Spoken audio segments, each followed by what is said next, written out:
Okay, Thursday, 11th of April, 2024. So why does it take so long? Why must you study Bitcoin for so long to fully understand it? 1,000, 2,000, 10,000 hours. Why? Simply put, it's a paradigm shift. There's nothing like this that's ever been created or invented or discovered like it in the past. A form of money that has no central authority or regulator or CEO or office, nothing like that, with a fixed supply, that's very important, and that's completely digital, that's completely mobile, portable, can be sent around the world, that also you can take self-custody, meaning you can store all the Bitcoin in here in what's called a mined wallet, but that's, not necessarily recommended because it's very difficult. Now, to understand the implementations, the implications, and ways to implement all those things take an immense amount of knowledge and understanding and awareness, not just IQ. I've come to realize that one thing is with IQ to understand things and grasp it in terms of IQ, in terms of what it means, what it does, first principles, the maths, the pure mathematics behind something, but also in here as well, the confidence, the humility to accept this is correct. That makes sense. I understand that. That thinking was flawed. That there is flawed. That's just chicanery. That's just it's Wizard of Oz, man behind the curtain kind of thing. This makes sense. That's pure signal. That's just noise. That's just distractions. When you understand the levels of risk involved. As I mentioned before in a previous video, weeks ago, there was a conversation I had with an acquaintance, about 2 odd years ago now, a year and a half ago, something like that. And he asked me about Bitcoin. Like, isn't it risky? Isn't it like dangerous or risky to that effect? And that conversation was looped in my head where now I realize actually by holding most wealth not in Bitcoin, that's insane levels of risk because you're subjecting yourself to political, economical, all sorts of other financial and legal risks. Where here, arguably there's two. There's there's security risk in terms of how you're protecting it and volatility, but there's ways of eliminating that. And you could also argue that it's risk of the network getting hacked. But every single time the mining hash rate increases, that becomes less and less of a threat. There's no political risk, no legislative risk, nothing.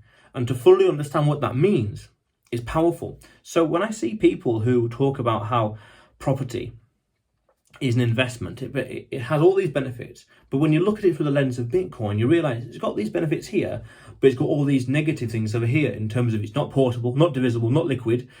You're earning income, which is the rental income, in fiat as well. So you're not really, unless there's clever ways of earning it in Bitcoin, so to speak. You're just trading cash around.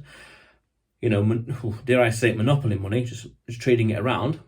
And you got legislative risk, property rights risk.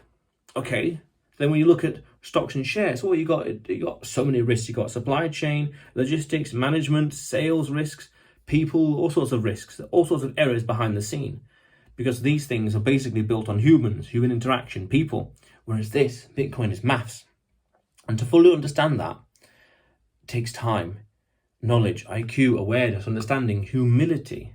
That plays an important role to fully understand the technology, to grasp what we have there, what we have as a human race, as a civilization, as an epoch, this stage in human development on the grand scale of human history, what it means.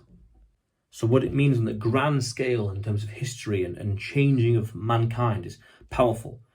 And it takes time to understand that, the importance, the potential technological shift, because this is akin to saying, 100 years ago, horses and carriages are the way forward. When you see around you or see in the distance that automobiles, cars are on the horizon, you see the technology gaining steam, gaining traction, and it's not going away. The longer it stays here, cars, the more likely it is to stay around.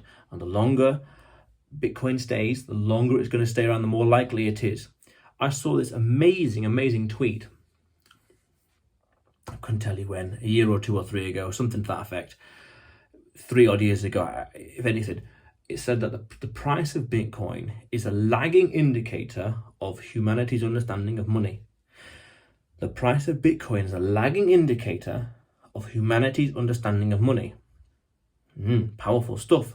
So the more you understand it, the more you realize that this is pure signal. It's like this has got the greatest opportunity cost by not owning it, by having it. Whatever happens in terms of crashes and finances and disasters, you're on a lifeboat that's floating with the water, that's floating with the level of money printing and all the rest. About 8 or so years ago, I remember, I'm pretty sure it was Max Kaiser that described it in his Kaiser report, described it as a black hole of money. And what does that mean?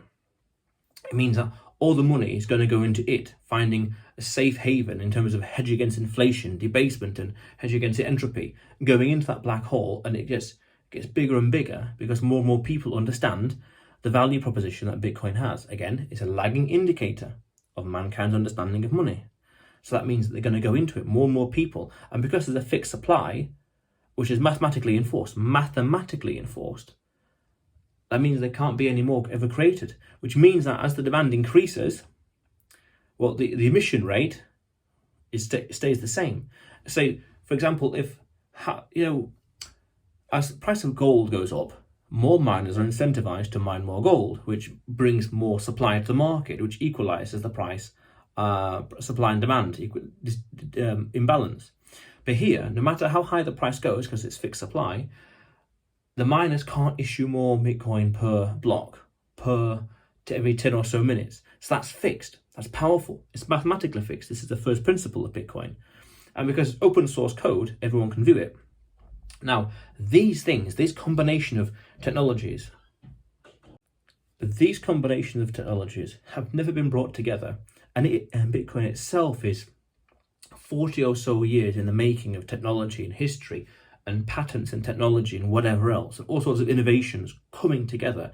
And even before Bitcoin, there were other attempts to do it as well. I'm thinking like e-gold. I remember hearing about this and reading about it. This is like, when I say 1997, and there was something as e-cash, 04, I remember, something like that. So there's been previous attempts at this. And to fully understand all this, we have to learn, understand, take in so much information and knowledge, what it means. What is it, objectively speaking, and what it means to people, what it means to humanity, society, civilization, innovation, incentives. I heard some on one of Max Kaiser's podcasts about 2-3 odd years ago, fiat dark ages we're living through. And this is some profound cutting edge stuff. And at the same time, understand that on a 15-year cycle, on a rolling 15-year time frame, technology and society changes noticeably. On a 30-year time frame, it's completely different. So 15 years from now, it'll be noticeably different. 30 years from now, imagine the people who are born today, who we will in the future call them Bitcoin natives, that they will grow up only ever knowing Bitcoin. And 30 years from now, they'll be leading the charge. So this is powerful, powerful stuff. This is revolutionary. And to fully grasp that takes a lot of understanding and research and learning. And what a Bitcoin standard is, what that means for human incentives, and the technology itself. Again, first principles. Because the transactions are irreversible, what does that mean for human transactions, human businesses? For me to be willing to part with my Bitcoin, you've got to give me something much more valuable than the potential future value of Bitcoin itself. And because it's irreversible, you've got to give me, as a business, countless trust signs, countless levels of trust to prove you're legit, which means that the businesses are forced to become higher quality, give more levels of trust, provide more social proof, so to speak, more levels of confidence, increase the confidence. These are powerful, powerful changes of incentives. Because understand one thing also, so Satoshi Nakamoto would have spent, let's say 1 year or so, and let's say one person, building technology and understanding and building it. Okay, and we saw from the Twitter emails that he was a person as well, he had his own job. Okay, so had his own life. And that was one person, let's say, building something for 1 year. But since he left in 2011, that's millions and millions of people looking at this technology and analysing it through different lenses. Again, first principles, so the code itself and the maths, millions of people looking at the code and looking at it and evaluating what it means for society, mankind, the world, their business, their own separate businesses, their own separate lives, their own separate expertise and knowledges and fields of experience, fields of expertise. And that is countless man hours, countless hours looking and investigating and researching and thinking and planning. And what one person did in 2007, 8. That's powerful. It's revolutionary, because it's been, you see, people say Bitcoin is designed to be attacked. So we have all these people that try to disprove it. They're doing forks and whatever else, and alternatives and altcoins and whatever else. And each of those fails, let's say, in terms of hash rate or in terms of price or market cap by some objective measurement, or position in the leaderboards by some objective measurement, and they fail to disprove it, dislodge it. Now, what that means is, when you look at it from a scientific lens, that means that the more you try to disprove something, the more you actually make it stronger, anti-fragile. That's powerful. So let's say I want to disprove gravity, so I'm going to pick something up and I'm going to drop it 1,000 times, and 1,000 out of 1,000 times it drops straight to the floor at the same speed. That actually makes the concept, the theory of, let's say, in this context, in this analogy, the theory of gravity stronger and stronger until it becomes, say, a law. Because it never, out of those 1,000 times, it's going to go that way. So the more people that try to attack the network itself by forking, by alting, whatever else, doing stuff, they just make it stronger. And we know it make it stronger by post-rationalization, looking at the end results, market cap, the hash rate, the price of the something valued in Bitcoin. There's an amazing website on the Louisiana Fed. I'm sure it's the Louisiana Fed that talks about an amazing chart. They talk about the price of price of eggs, a dozen eggs in Bitcoin. And you look at it on like a 1 day chart or a 14-day chart, a month chart, and it's all over the place. But you look at it on a zoom, when in doubt, zoom out. Look on a 14 years or 10 years chart, the pattern, the direction, the trend is clear. Just the price of it just goes one way. Powerful stuff. That's just powerful. It's a constant referendum on the value proposition of Bitcoin itself by looking at these charts, looking at these patterns, looking at the direction they're going. Even this nice little meme, TikTok next block.